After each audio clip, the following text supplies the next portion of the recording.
Important thing to always understand is that relationships are what drives production. And the three of us do a really good job of building intimate relationships with all the guys in the room just to make sure that the information is hitting them the right way so they can perform at the highest level. Jake, go ahead.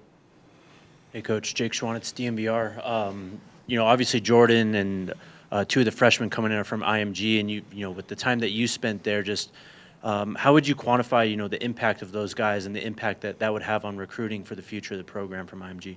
Well, I think the most important thing is when you go to an institution like that to find someone, you're going to them because they have guys that have already been in a system that allows them to show up on a college campus ready to play day one. So from that perspective, I think we've done a pretty good job. I know we'll always continue to look that way.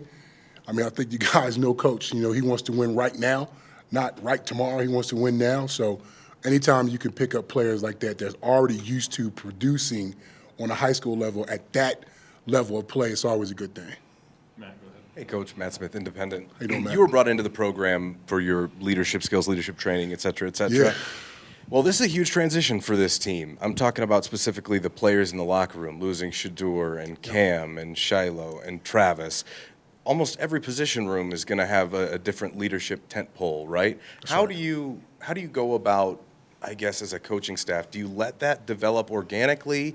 Do you intervene a little bit in that? Because there's so much turnover. I imagine that you want to micromanage that maybe just a little bit at the start at least. I think the most important thing to understand is that every team every year is going to be a different team. So now with the subtraction of a Shedeur Sanders and a Travis, guys like that you'll never be able to replace. Let's get that straight. But you can put other people in there that have other talents. I think we've done a really good job of doing that. Collectively, we look at it as, listen, last year's team was last year's team. This year's team is this year's team. Let's figure out who are the leaders in those individual rooms and then build the teams from there. From the team perspective, are there any names you've seen that have taken that next step and kind of filled that void? I think for me it's still a bit too early, but you're always obviously going to go to the Jordan Seatons of the world, looking at the two quarterbacks that we bought, and they're doing a really good job of competing, and then looking down the line, I'll focus on offense, obviously, but, I think this gives us a great opportunity to really find out exactly what our identity is going to be and who our leaders are going to be that lead that identity. Jack, go ahead. Hey, Coach. I'm Jack Harlow with SI. How are you? Jack? Nice to meet you. We talked before. Have we? I think I thought last year. maybe I'm thinking of a different Jack. There's a few out there, I think.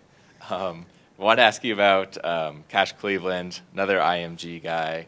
Just, he came on strong last year as a freshman. Just kind of what are you expecting from him this spring and moving forward? Expecting Cash to be Cash. Cash is one of those guys that really, takes, his trade very seriously, extremely intelligent, wants to get better, really hones into the idea of being a leader, and that's what you look for from your center. And all the teams I played for in my professional career, college career, I've always had a Cash. And I've been fortunate to have a Cash at center, and I'm glad we got one here. Scott, go ahead. Hey, Coach. Scott Proctor at DMVR. Good to see you. I'm curious about your kind of first impressions of Isaiah Crisler, who's played a ton of football at Illinois, I think 30-plus starts. Were you able to tell right away that he's kind of a polished guy who's played a lot of football, and just kind of, again, what your first impressions? His awareness sticks out to me, immediately. I'm just going to say it, man. I think Zai is a dog.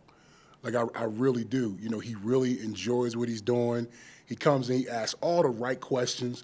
For a guy to come from the Big Ten, I think he was actually Big Ten first team for a couple of years, you expect to see that transition over, and we're seeing that every single day. Two more. Go ahead, David. David Upton with The Athletic. Matt was talking about the rebuilding or the new faces. I'm sorry, you mind starting over? No problem. Yeah, David Upton with The Athletic. Matt was talking about a lot of the changes in the program. A lot of people didn't think that Deion would be here after his sons were gone. Did you ever wonder, and now that he is here and there aren't any Sanders on the roster, why do you think he was so invested in continuing that and staying here? Listen, I've been with Coach for 30 years. We started out as teammates with the Dallas Cowboys. I saw him walk into a locker room full of stars and fit in. I also saw him, 30 years ago, established to the team that he was coming on. But listen, I'm a builder. I'm willing to start wherever I need to start. I think he's done a really good job of that. But I think the thing that no one gives Coach credit for is that he's never going to do what everybody expects him to do. If he starts out with the plan, he's going to see that plan through, and then he's going to finish it, and then he's going to make a decision after he finishes that plan, but we're far from being done. Last one, Brian, go ahead. Hey, Coach. Brian Howell, Boulder Daily Camera. I don't think there's been a group more scrutinized than the offensive line at this school the last couple of years, and there's been some ups and downs. But Jordan was in here a couple of days ago talking about, a lot of pride that they have as a group, and that it's going to be different this year. I'm just curious, from an offensive line perspective, how big of a deal is it to have that chip on your shoulder and just that pride of, because you've got to get through some of those ups and downs. Listen, I don't think you can play the position at a high level without, a chip.